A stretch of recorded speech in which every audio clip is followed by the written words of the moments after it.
Appreciate it, man. Lottery schmottery, just send me my iPod. Alright. And he heard a snap. Oh, no. I didn't know you were there. He doesn't have. Oh, okay. Got a lot of afro. Alright. I'm Rusty Yoshida. I'm one of Chris Fox's Ultrasound Fellows. And I trained at UC Davis for residency in emergency medicine. Here doing a fellowship now. And we're going to teach you fast scans. So let's take off our gloves. Let's get ready to have some fun, huh? Nice. Hi, I'm Danny Kilpatrick, and normally I race cars for a living, but I'm here at UC Irvine just to help make the medical student show. Celebrity status. How you guys doing? I'm Shane Summers. I'm an Army guy from San Antonio, Texas. I'm one of Chris Fox's, well actually I'm the Ultrasound director. No, I'm the assistant to the Ultrasound director. And we really appreciate you guys coming, and we really appreciate having you guys on the rotation. And I'm sorry we couldn't be here today, but... Go Navy! Captain Shane Summers. Oh, Captain, my Captain. All right, guys, let's go ahead and get started. Wait, on your back, mouth up.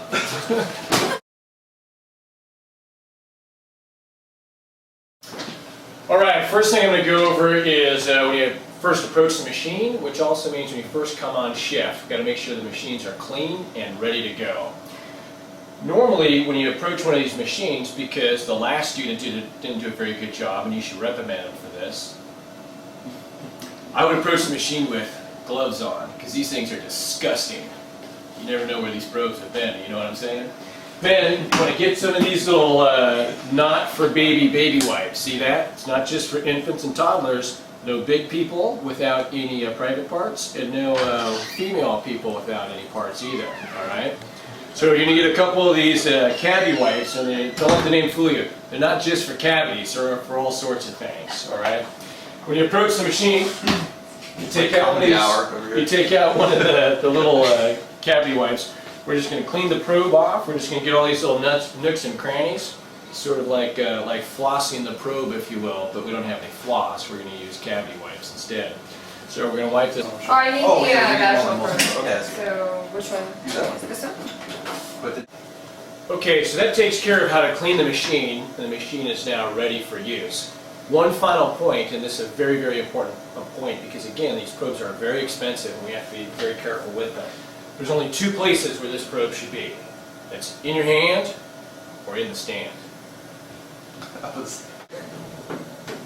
This is a high-frequency microcurvilinear probe. You can see the application of the probe is with the indicator in the up portion, kind of like a thumbs up. We then, Danny Patrick loves it. we'll then gently insert the probe. Next thing we want to cover is... Wait for it.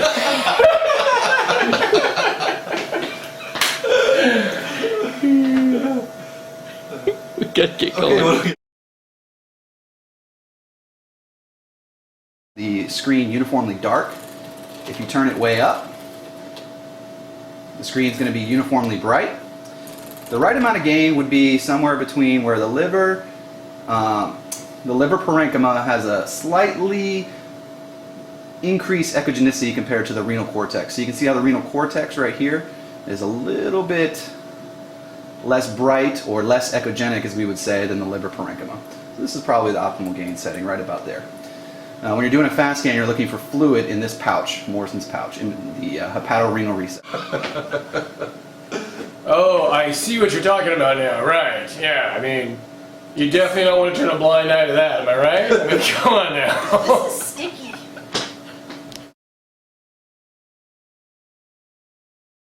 So let's go ahead and get started. You're going to put a little coupling gel on the transducer probe. You always want to make sure your indicator, which is T for Toshiba, is always in the upper left-hand corner of the screen here. Okay.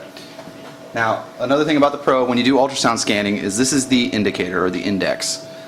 This should always be to the patient's right or to the patient's head when scanning. There's only one There's only one instance where that rule does not hold true, and that is in the peristernal long axis view of the heart.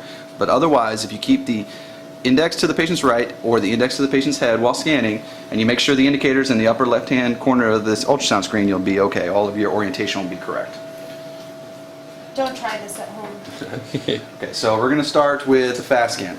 So in order to do the fast scan, you're going to start with a coronal view of the right upper quadrant. The indicator is right here. It's going to be towards the patient's head. And you're going to start, it's going to be a little cold here. Okay. And it's going to be kind of in between the ribs, and there's a liver. And this is the coronal view of the right upper quadrant. This is the liver, this is the kidney, and this is Morrison's pouch, and this is the diaphragm right here. A couple things you can adjust while you're acquiring your images. This right here is the gain function. This is the amplification of sound energy. So if you turn it way down, it's going to make the screen uniformly dark. If you turn it way up, the screen is going to be uniformly bright. The right amount of gain would be somewhere between where the liver parenchyma has a slightly increased echogenicity compared to the renal cortex. So you can see how the renal cortex right here is a little bit less bright or less echogenic, as we would say, than the liver parenchyma. So this is probably the optimal gain setting right about there. When you're doing a fast scan, you're looking for fluid in this pouch, Morrison's pouch, in the hepatorenal recess. Okay. So if I wanted to freeze this image to show my attending or show the trauma surgeon that it was negative, you could hit this freeze button right here and it'll hold it. If you want to go back and oh, I didn't get the right picture right there, you can go back with the trackball and it'll scan through the last 430 stills that you did while I was just scanning. Okay? Okay, so the next view for a fast scan, we're going to hit unfreeze and we're going to go back to scanning the patient. So we're going to move to the subxiphoid view of the heart. Again, be cognizant of where your indicator is. It needs to be the patient's right for this. It's going to be, sorry, it's a little cold here. It's going to be right in the subcostal space, and it's going to be somewhere between the right subcostal margin using the liver as an acoustic window or the subxiphoid space. Somewhere in this range you're going to find it. So I like to start near the liver and go through the liver. Sorry, it tickled a little bit. Go through the liver, and so because it doesn't attenuate sound very well, so sound can go right through to the heart, and you can kind of sweep over. Helps to take a deep breath to get that subcostal view in. So I can see part of my heart's off the screen, so I need to change my depth here. I'm making the sound penetrate deeper, or I'm paying more attention to echoes that are coming from deeper structures. So now I'm imaging structures that are as far as 18 centimeters deep. Here's your depth indicator on the left-hand corner of the screen. All right. So the heart. It's a 4-chamber view of the heart. What we're looking for in a trauma situation is global contractility of the heart. Is it beating away at 120 beats per minute with the ventricle walls totally collapsing? And is there fluid around the heart?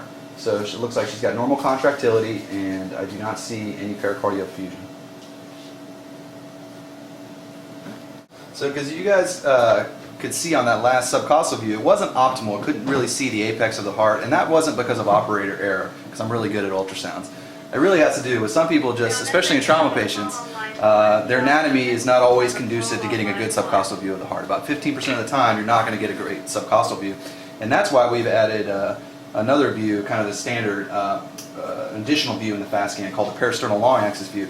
And patients who have poor subcostal views of the heart more than make up for it usually in peristernal long axis view of the heart. So remember when I was telling you guys earlier about the indicator being always to the right of the patient's head? Well, this is the one instance where the indicator actually will go to the patient's left. For the peristernal long axis view, you're going to go either the second, third, or fourth intercostal space, very near the sternum. You'll be almost on top of the sternum, and then you'll move over, slide over into the intercostal space, just maybe about a centimeter or two to the left of the sternum. You want the indicator to the patient's elbow, okay? And there it comes into view. So she's a good example of somebody who it was difficult to acquire a subcostal image but has a great peristernal long axis view. I will say on this image that because now we're right on top of the heart, whereas before we were going through the liver, my depth is too deep to image the structure of interest. So I'm wasting all of this real estate down here. So I'm going to decrease my depth a little bit to make the heart fill up the screen. And look how, see how the heart fills up the entire screen. I get a good resolution on all the structures of interest. Just took a deep breath there and slept. By the way, just for teaching purposes, here's an anatomy, just to give you guys a refresher. This is the left atrium of the heart, the left ventricle. This is the mitral valve. This is the aortic outflow tract, and this is the right ventricle. What we're looking for is fluid around the heart, which I see none of, and global contractility of the heart, which looks appropriate. View in the FAST scan is the left upper quadrant view, or the splenorenal view. This can be a little bit more difficult to acquire.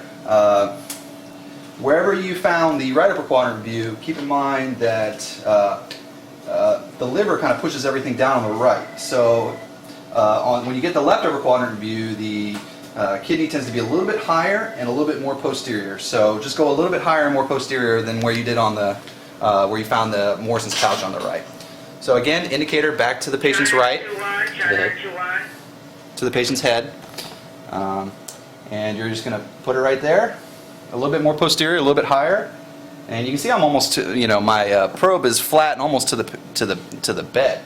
But this is the splenorenal recess. If I go a little bit more caudal, I'll get her entire kidney, but sometimes these ribs can get in the way, and you can have a patient take a deep breath, and that'll bring the rib shot out of the way. Take a deep breath for me. Look how nice splenorenal view. There you can see there's no fluid in that space. Okay. So the next view, the final view, is the suprapubic view.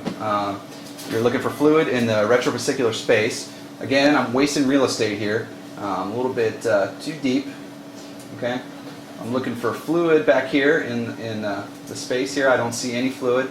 You're also, right now, the indicators to the patient's right.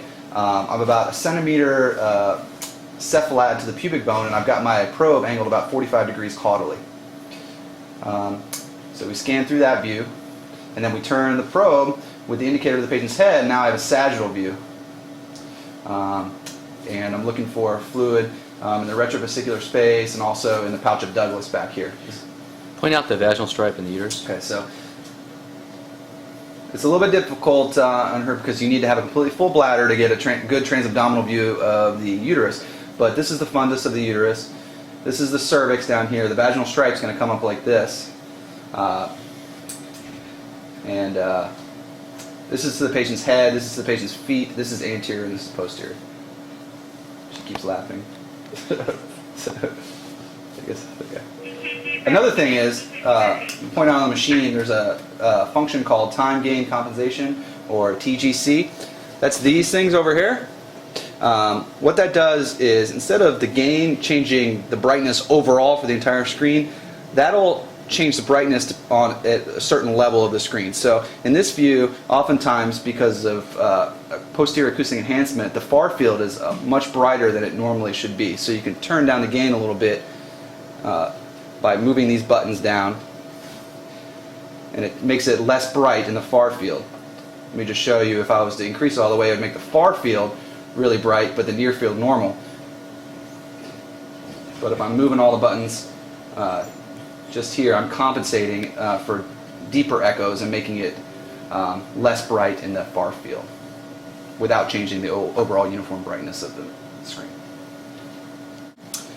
Okay, so we've now extended the FAST scan to include ultrasound of the chest to exclude pneumothorax. We found in studies that the sensitivity of supine chest x-ray for trauma patients in the detection of pneumothorax is poor, especially in comparison to ultrasound. So we're now adding this as routine as part of our extended FAST scan. So I'll show you how to acquire those windows. Now for this scan you want to use higher frequency probe because the pleural line is actually very superficial just underneath the ribs, and we want to use the optimal or the highest frequency possible to image the structure of interest. And since it's so superficial, we can get away with using a higher frequency probe. Okay, so we've now extended the fast scan to include ultrasound of the chest to exclude pneumothorax. We found in studies that the sensitivity of supine chest x-ray for trauma patients in the detection of pneumothorax is poor, especially in comparison to ultrasound. So we're now adding this as routine as part of our extended fast scan. So I'll show you how to acquire those windows. Now for this scan you want to use higher frequency probe because the pleural line is actually very superficial just underneath the ribs, and we want to use the optimal or the highest frequency possible to image the structure of interest. And since it's so superficial, we can get away with using a higher frequency probe. So again, to switch the probe, go up to probe menu, and let's see, PLT 805. Okay, now touchscreen. Now it'll change my footprint. This is a linear footprint. The indicator's to the patient's right. All the patient's information is in. Okay. Again, I want to make sure the indicator is to the patient's head or to the patient's right. I'm going to start out here by going to the patient's head, and I'm going to put it just in a second, third, and fourth intercostal space, just on the chest. Probably mid-clavicular line. So my picture here,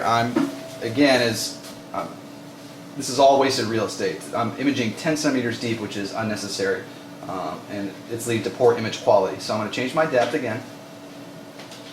Okay. Now my picture also seems a little uniformly dark, so I might change my gain a little bit, turn it up a little bit. Okay. And just to point out the anatomy, this is the second rib, this is the third rib, and this is the intercostal space.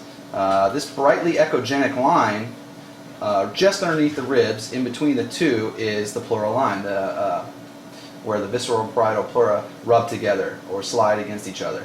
What the ultrasound findings we're looking for is a sliding lungs line. To rule out pneumo. If there is sliding lung, we're going to basically rule out pneumothorax by seeing this ultrasonographic finding. This is a finding that is made by the visceral and parietal pleura rubbing up against each other. So if they're rubbing up against each other, there's no air in between. What we're looking for is this sliding line. You can see in her there's like almost ants marching up and down this brightly echogenic line. This lung is sliding back and forth, and sometimes you see these little reverberation artifact or comet tail artifact coming down from the pleural line. That means there is no pneumothorax there because those two pleural surfaces are basically sliding against each other. Now,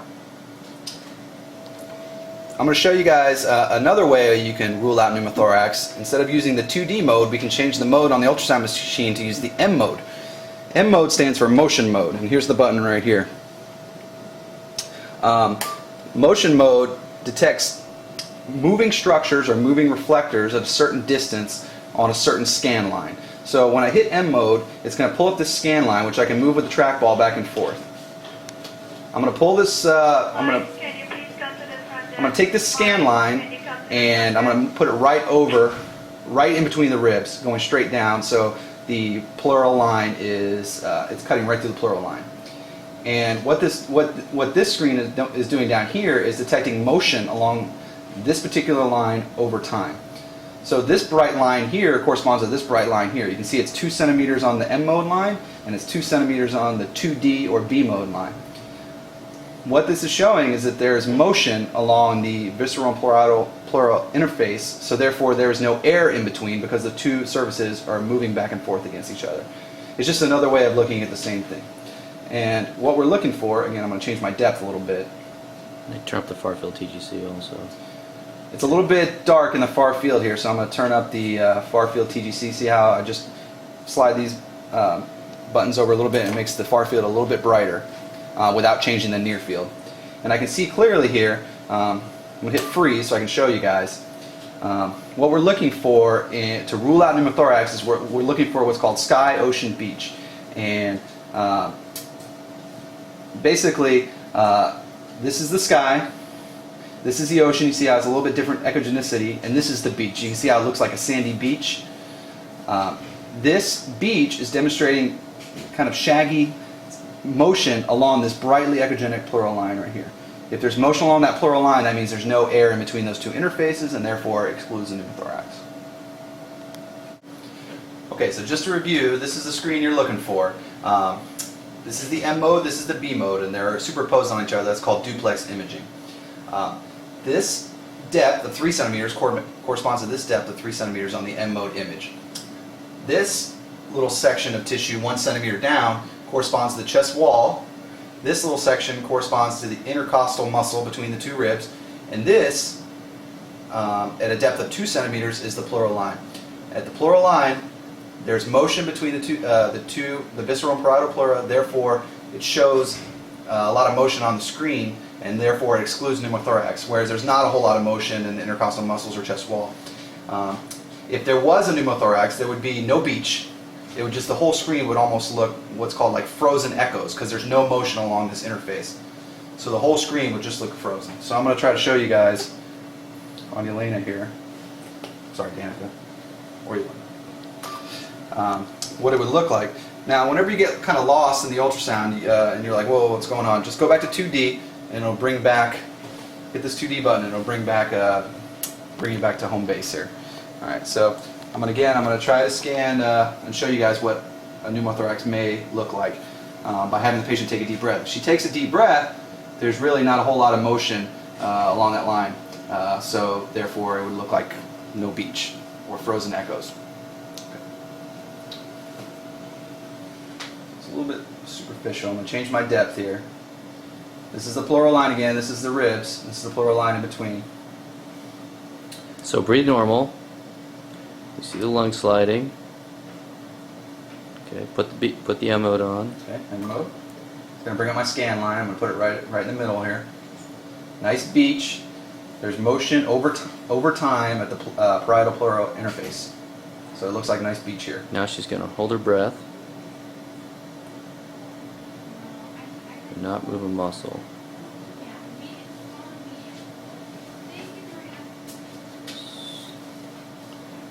Still a little bit of slightly lung sliding there. Can you take a deep breath and hold it completely and then don't move?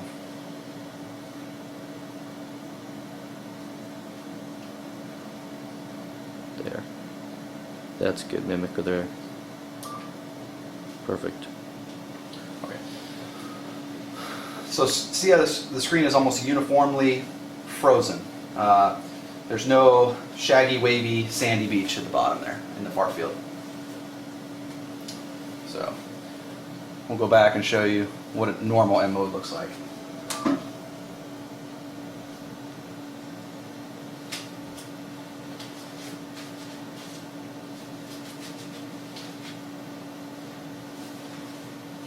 Nice beach.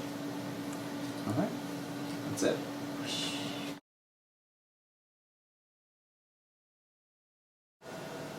Go. What do you want me to say?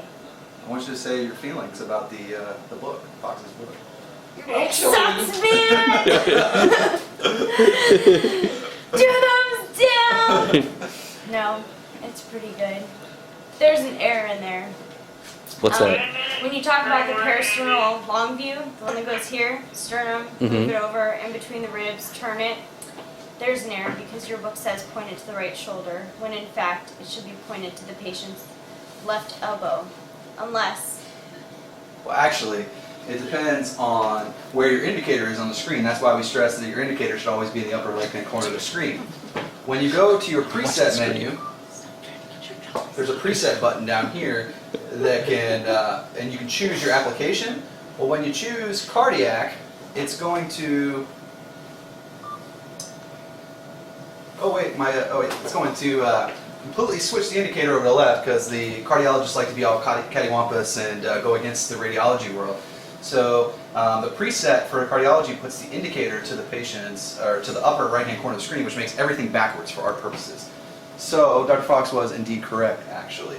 If the indicator is the upper right-hand corner of the screen, then your indicator on the probe should be to the patient's right shoulder. So I'm going to be bruised up tomorrow. I'm going to be We really appreciate you sacrificing. beaten and battered women syndrome. Just like racing in the Indy 500 race. Seriously, this is traumatic. You don't want to give our fellowship a bad name, okay? don't want you going back to Penn saying that, or PCOM or whatever it is. What do you mean, whatever it is? I'm sorry. Excuse me. I'm sorry. All right, let's go. Gallbladder. Okay, so the next study we're going to teach you, we're going to give you a quick crash course on the gallbladder because it can be a somewhat difficult study, and we're more than happy to work with you, and the faculty is more than happy to work with you at any time on shift to help you make your gallbladder scans better. It's always nice when you're going to scan a patient's gallbladder to kind of get nice clean towels and kind of tuck them in so they don't get a bunch of sticky jelly all over their clothes, and you can have the patient kind of. These towels Sorry. have sticky jelly all over them. We're scanning. Take a bunch of old sticky towels out of the hamper and that one's clean. No, it's wet and sticky. Okay. That's our We oftentimes motto. have patients complaining, so it's very good to Oh, nice, get a Shane. nice, clean, fresh towel. Patient satisfaction, model satisfaction. Okay. All right. So for the gallbladder scan, you can use the C60 probe because it's a low-frequency probe, good abdominal probe. You can also use the phased array, small footprint, because sometimes the gallbladder is best visualized in between the ribs, a little bit higher. So it's got a small footprint, so it's easy to get between the ribs, and it's also low frequency. You can also use the microconvex probe because it's low frequency and it can get between the ribs, the curved array here. For this purpose, I'm going to use the C60 probe. I'm going to get the gel in there. Make sure your probe is clean from prior scans.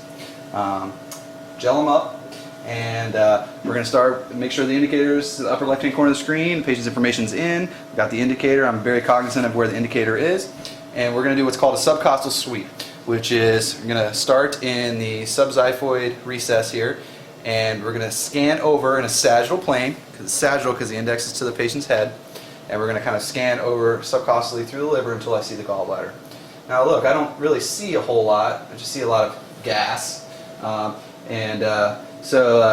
some ways, and I have to do this a lot with gallbladder scans, to optimize your view is to have the patient take a deep breath, because it'll bring the gallbladder fossa out underneath the ribs. And now see how the liver gets a lot prettier.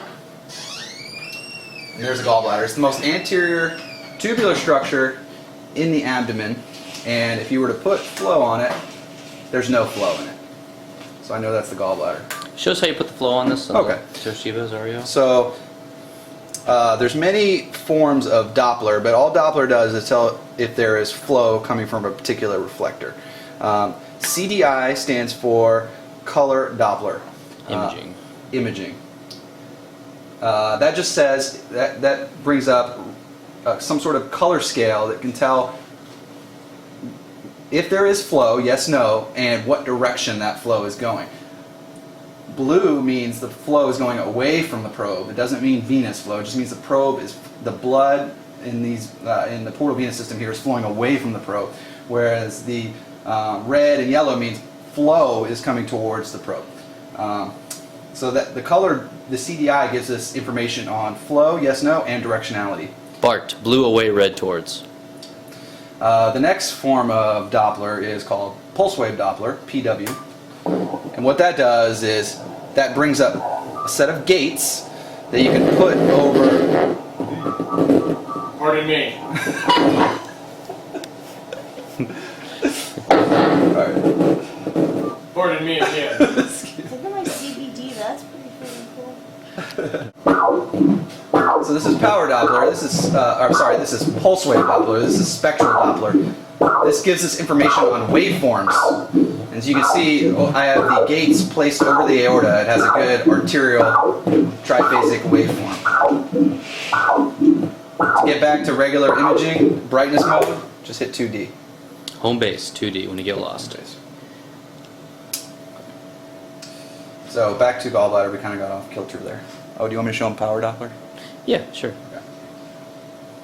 That was the aorta, by the way. Alright, so back to the aorta. I'm going to show you guys another Doppler technique.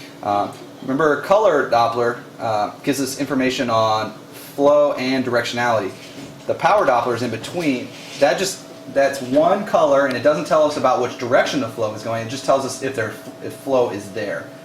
We use power Doppler a lot because it's less dependent upon imaging angle, and it's more sensitive to low flows. So you can see it's more sensitive to low flows because it's picking up flow from everywhere. It's picking up motion, artifact, everywhere. I could actually turn that down by turning down the gain. Oh, where's the color gain on this? The color gain is on the actual color Doppler button. there. Oh, okay. Yeah, so you can rotate that to bring less or more. So I turn down the CDI, I turn down the color You gain. can see CG in the right panel there. CG's color gain's at 21. And and 2D gain's at 82.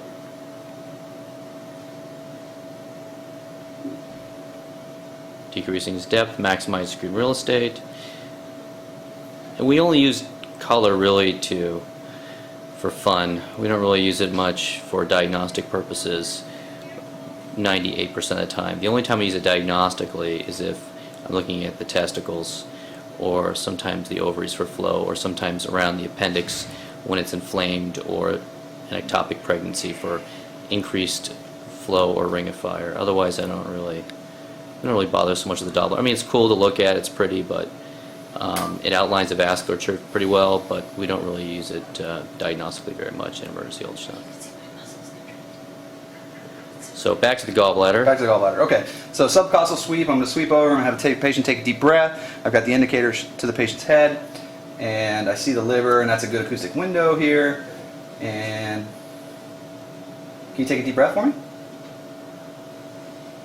There's the gallbladder coming to the screen here. Oopsies. Big deep breath. Deep breath and hold it. There it is. Beautiful. So here's a nice long axis view of the gallbladder. This is the portal vein, and this is the MILF, or median interlobar fissure, that joins the long axis of the gallbladder to the portal venous system. It almost looks like an exclamation point. You're going to scan through this and make sure there's no stones in there, and they're usually in the posterior part of the gallbladder, in the dependent portions, brightly echogenic stones with shadowing. I don't see any at all. This right here is a little fold in the neck of the gallbladder. Normal. Okay. You're doing great. You want to take a break on the deep breaths? Okay. Whenever you're ready, you're going to take another deep breath and hold it. Okay. So the best way to anytime in ultrasound, if you want to go from long axis to cross section, you just turn 90 degrees from where you're at, and now I've got a cross sectional view of the gallbladder. I'm going to change my depth a little bit, and then I'm going to freeze it. Oh, now I lost my picture, so I'm going to go back with the trackball on freeze, and it'll go back to where I was before, so I can kind of get a good view of what I was before, to kind of measure the wall. So I'm going to show you guys how to measure the wall of the gallbladder in transverse axis. It's always best to measure the anterior wall of the gallbladder, the one closest to the probe. You're going to go to caliper, okay, and it'll bring up these calipers here that you can kind of place on the wall of the gallbladder. You can hit set, and set again, and it puts the measurement down here, 2.5 millimeters. And an abnormal gallbladder wall would be 3 millimeters or greater. That's a normal gallbladder wall measurement. You're also looking around the gallbladder for any anechoic fluid collection or pericholecystic fluid. Okay, so now I've got that picture saved. I've hit record, by the way, so all this is available for QA. I'm going to hit unfreeze. Now I've kind of lost my space here, but maybe I have to change my depth a little bit more. Okay, and then I see the gallbladder again. Take a deep breath and hold it. Good. Okay, so I've got the long axis view. I'm going to go 90 degrees, and now I got a transverse view. I'm going to fan through the transverse view of the gallbladder and make sure I don't see any stones in all planes. Okay, and then now I'm going to show you guys really quickly how to get the common bile duct. You want to breathe? Okay. Whenever you're ready.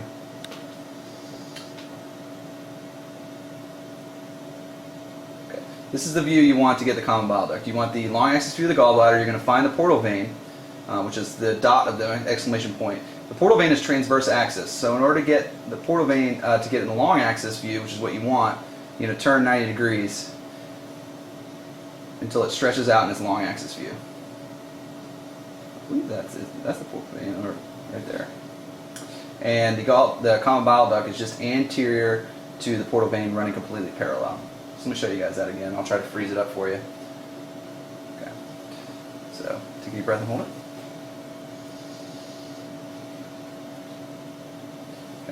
Try to keep your pictures in the center. Portal vein, 90 degrees. This is portal vein in the long axis view. And that's going to be the common bile duct just anterior to the portal vein and running completely parallel. If I was to put flow on that, there would be no flow. And it's usually, in this way, it's like about a third of the diameter, a third to 1/2 the diameter of the portal vein, which is normal. And you're going to measure inner wall to inner wall on that common bile duct. Notice that just to the right of the screen from the CBD, we lose it because there's air there in the duodenum, bile gas there causing, and that's the whole conundrum there with the gallbladder, is dealing with that second portion of the duodenum. Shane, show the technique to get rid of the duodenum by rolling the patient. Okay. Do you want me to show you how to measure this real quick? Yeah, I think I discussed it pretty The well. normal size is. Oh, he's going to zoom in on it. So you hit to zoom, you hit the depth button is the same as the zoom button. You just push the button in. Oh crap. So we're picking up a lot of gas from the duodenum. The C loop of the duodenum sits kind of right in the same area. And anytime air is the ultrasound enemy, it scatters ultrasound sound everywhere and makes your picture look not so resolute. So a good way to do this is to roll the patient on the left side. So go ahead and do that for me. That takes all of the bowel contents and moves them gravitationally dependent towards the bed, and it brings the gallbladder fossa out from underneath the rib cage there and gets all that bowel gas out of the way. So you can see how I have a little bit of a better picture here. Take a deep breath and hold it. So I have a nice little picture of the gallbladder there by getting all my bowel loops out of the way.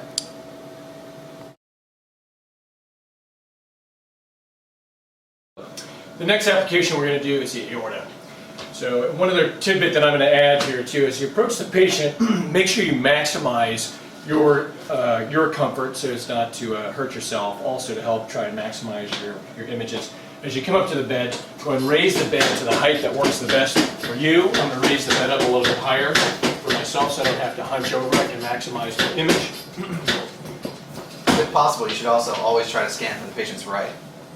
Good point. Thank you. Sometimes our rooms aren't always set up to scan for the patient's right, but it's really optimal to scan for the patient's right if you're right-handed, because you can scan with your right hand and then you type on the keyboard or change your depth or your gain with your left hand. So I appreciate that when you guys are on with me if you can do that, although I know some of the rooms aren't perfect for that setup. So for the aorta study, we're going to start high. Going to freeze there. Should we keep going? The next application we're going to do is the aorta. So we've already put in our patient information. We've determined the probe that we're going to use, which is going to be our curvilinear C60 or our workhorse probe. Close up our workstation, and our patient is now prepped and ready to go. Here is one of the times where we want to use a liberal amount of ultrasound gel.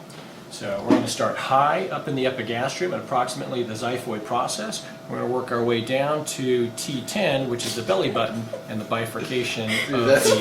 pretty liberal. That's a pretty liberal amount of gel. Oh my god. Okay. I agree with Rusty on this point So, alone. Again, this is one of those critical points where you have to know where the probe indicator is in your hand and the screen indicator that is on your monitor here. The aorta and another vessel that resembles it very similarly, called the IVC, running parallel to each other, and having these flipped would not be a good thing. So I'm going to start again with the indicator toward the patient's right. The very first thing I'm going to look on here is my screen indicator is set. I know where my probe indicator is in my hand. I'm starting in the subxiphoid red, just below the subxiphoid process. And I can see my depth is set about 8 centimeters. I probably need a little bit more depth than that. There are a couple of patients that we get here at UC Irvine from time to time that have actually indulged at a place called McDonald's. And these patients occasionally are, how do we say, rotund. These rotund patients are a little challenging to acquire images that are only about 8 centimeters or so. As we come into our first view, what we'd like to acquire on the screen is an image of the spine shadow. And this should be what your eye gravitates toward, or your home base as you acquire this image. The spine shadow, as you can imagine, is going to be a curvilinear shape, hyperechoic, and then casting, as the name implies, a shadow distally to that. As all things here in California, we concentrate on real estate and sunglasses. So our real estate right now is a little bit wasted. So to do that, we actually do want to drop our depth down in this non-McDonald's indulging patient. We're going to maximize our picture just a little bit.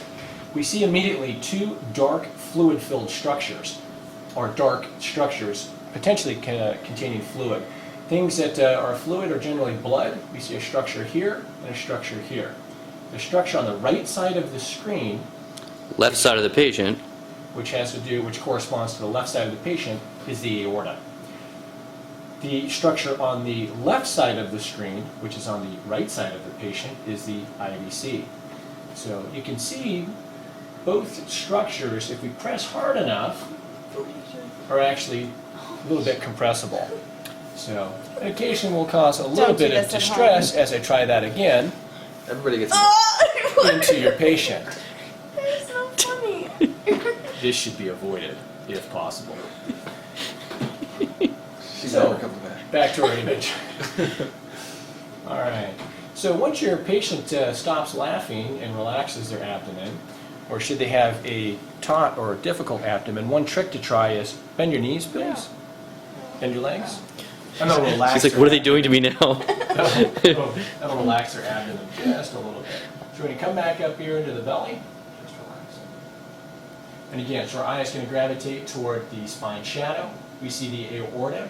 And now we see several structures that are coming off of this. The first that we see that is just above the aorta, just go ahead and just relax your belly there just a little bit. Coming off of the IVC, this structure right over here going from the patient's right to the patient's left kidney is the left renal vein. Above that is the first takeoff. I'm sorry, is the, first takeoff. Second, I'm sorry, thank you, I'm getting a little confused. And we'll cut that out of the video and go back up. Oh, we're keeping that in there. I'm still like trying to like keep like this like normal or a nice voice, I guess a speaking voice. So Very professional. Yeah, thanks, Gene. Okay, all right, so here we go. So we see the spine shadow, and we see the aorta and the IVC. Coming off of the IVC is the left renal vein. Above the aorta and above the left renal vein, sort of nut cracking between the left renal vein and this large structure up here, which is the splenic vein, is the SMA.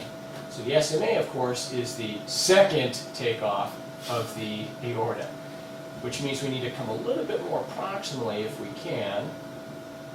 And we're going to look for the first takeoff of the aorta, which is the celiac axis. It's right through there. One way that we can try and enhance our image is by applying a little power flow here.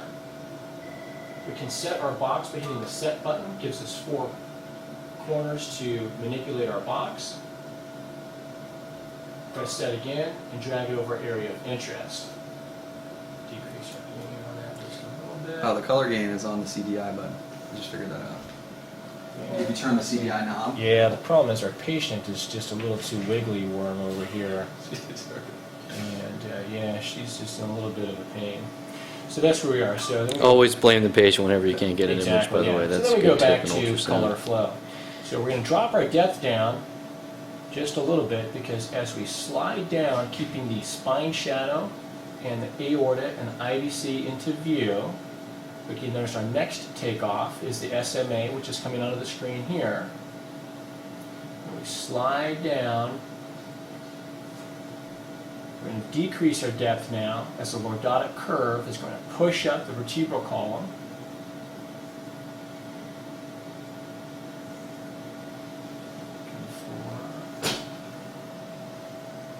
And we're going to maximize our image coming all the way down to about the umbilicus, and then the bifurcation of the aorta, and that's at the bifurcation of the aorta.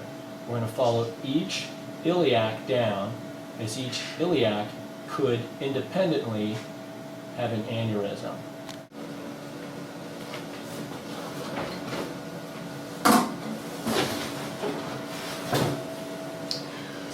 Okay, and then, so now our machine is set up and ready to go as Dr. Fox and Summers continue on with their important work. We'll continue in our important work here.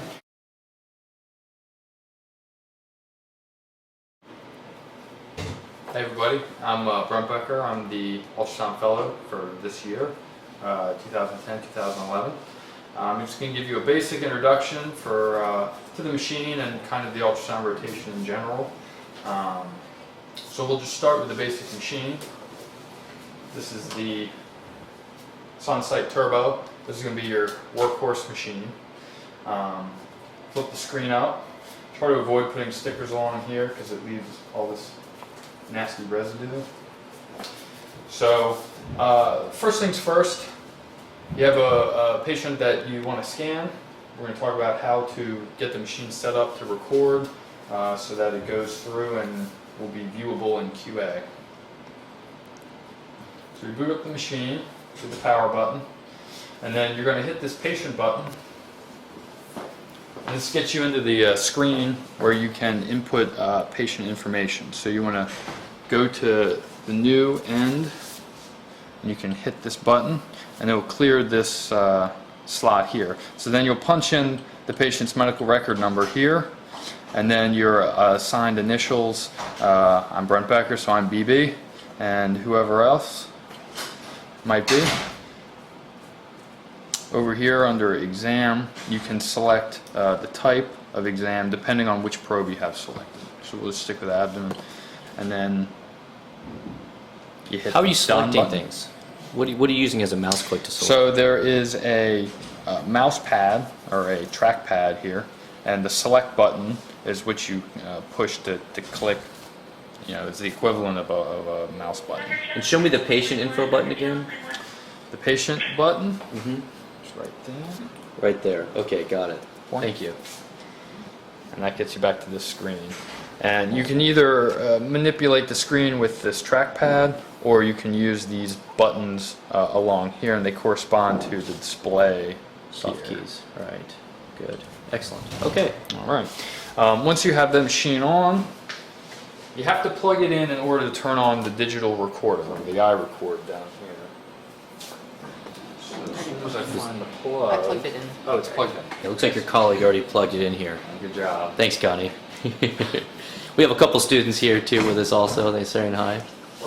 Yep. Okay. So you hit the power button here on the left of the iRecord. Mm-hmm. I have to hold it down. You got to hold it down. Hold down for a second. It fires up. Okay. Yeah. Oh, this is good. We can troubleshoot right off the bat. Yep. So it's not working, so we're going to make sure everything is plugged in properly. Spin this around so we can see what you're doing. Sure. So Got some here's the duct tape down here. power strip. Everything seems to be plugged in properly, including the power strip itself. So let's try this again. You don't want to hold it too long because it'll turn off. Oh, There we maybe go. that's what's happening. We're holding it down too long. Now we're in business. All right. This is your indicator light. When it's flashing green and flashing yellow, it's kind of booting up. Once it turns steady yellow, it's ready to record. Steady green. Steady green is ready to record. So once you've found something that you want to scan, you hit the record button. Flashing red indicates that it is actively recording. There it goes. That means everything is working fine and what you're doing is being recorded for QA purposes. If at any point you want to pause what you're recording, you hit the power button briefly, and the light will turn to flashing green, alternating flashing red. And at that point it's not being recorded to the iRecord. If you want to resume recording, you hit the power button again, and it goes back to flashing red. If at any point you want to stop the recording completely, you hit this record button, and it goes back to its ready state. Which is solid green. Solid green. Dr. Fox, what happens when it's full? Oh, I'm glad you're asking me that. What happens when it's full? Well, if you look back here, this is the memory stick, the 64 gigabyte thumb drive that we have connected to it. And on the off chance that this could actually fill up, or if it's not connected properly, for example, if this S-video cable back here, if that's not all the way plugged in, see how this can come out of that? Thank you. It comes out of the S-video port. You have to plug that back in there. And if it's not all the way snug in like that, or if that device fills up, which has happened a couple of times, pretty rare, but it can happen, Then what happens down here is that light right there just basically is no longer solid green. So it looks, I just unplugged it, and you'll see now it flashes this kind of, it's a steady amber. And when you try to record, it won't record. So if it's not a solid green when you're ready to go, then you're not ready to go. Great question. Okay. So moving along to troubleshooting some of the wiring in the back of the machine. This is your main power strip. It attaches to this gray cable here, which is now wrapped around the machine, but this needs to plug into the wall. Both for the machine to be charged, and also for the iRecord to have power. So that's the first place I look. When people call me from home, the machine doesn't work, I check to make sure that this is plugged in right here, and that all these other two connections are also plugged in. This is to charge the battery on the machine, and this one right here, if you follow this around, this is for the iRecord device. So the iRecord needs power, and the machine ultimately needs power to charge this battery between exams. So you can't record unless this is actually plugged in here and into the wall. Once again, the S-video cable coming out of the back of the machine is snug in its spot, and we have the memory stick coming in through this USB extender. And then on the recording device aspect, the S-video has to be snug coming into the device, and then the power supply, it's kind of hard to see it right there, but the power supply is also coming into the device, and the USB extension cable is coming out the side. So it's a lot of stuff to troubleshoot, but that's always the problem. When someone calls me, they can't get the machine going. It's all those connections have to be snug. Okay. So moving along to troubleshooting some of the wiring in the back of the machine. This is your main power strip. It attaches to this gray cable here. Alright, so now you're done tinkering with the machine and the wiring and everything is working correctly. Just wanted to speak briefly about cleaning the machine. Before you use the machine on anyone, you should make sure that it's clean. We have these cavi wipes here. Make sure you're wearing gloves when you handle them. And you want to get yourself a wipe.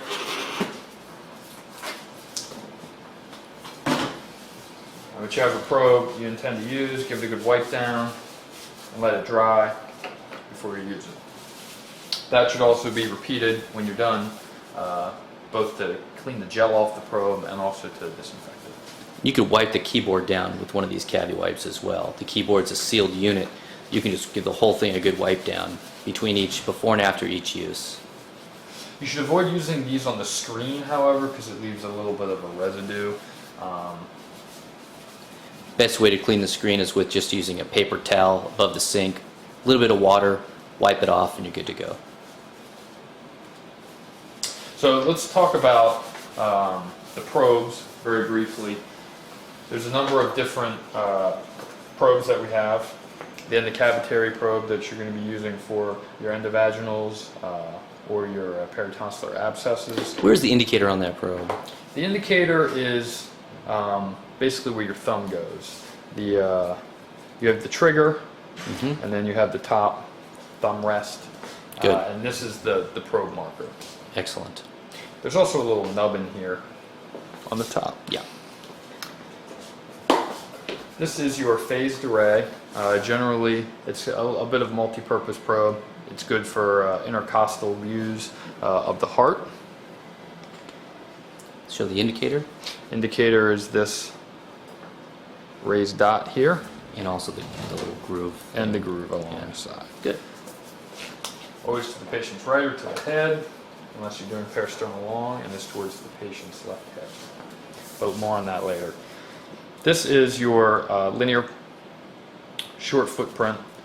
Usually this is going to be for vascular access, internal jugular, central venous catheter placement. Peripheral The line. Probe marker here is this raised ridge. Perfect. Another workhorse probe is this curved array. This is good for abdominal. It penetrates well. It'll give you good resolution when body habitus is. And the marker on that probe? And the probe marker is this divot. Actually, it's... I'm sorry. Yeah, It's this divot. it's that notch thing right there. Yes, a mistake commonly made. Commonly made. I'm glad you made it for us all. And last but not least, it's the larger footprint linear array. This is your Good. marker. That's the indicator there. It looks like a little groove. If you look at it, you can palpate this little groove there. That's the indicator on the screen, on the probe. How do we disconnect them?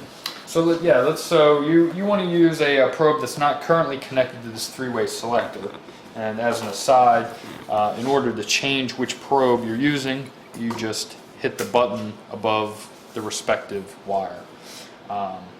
Let's say, for example, that we would like to use the endocavitary probe, and it's not plugged in currently. So if you look underneath, there's a latch here that pulls down. Give it a turn, 90 degrees, and it'll detach. Get the probe board that you would like. Rotate it to the point at which it falls into place. There we go. And then it should... Nope. Wait for it. Wait There we for go. it. So it should be flush with the bottom of the machine, and you should feel a firm lock-in when it's in. There it goes. Excellent. Okay, that pretty much sums up what we need to know to start using the machine for scanning purposes. Thank you very much.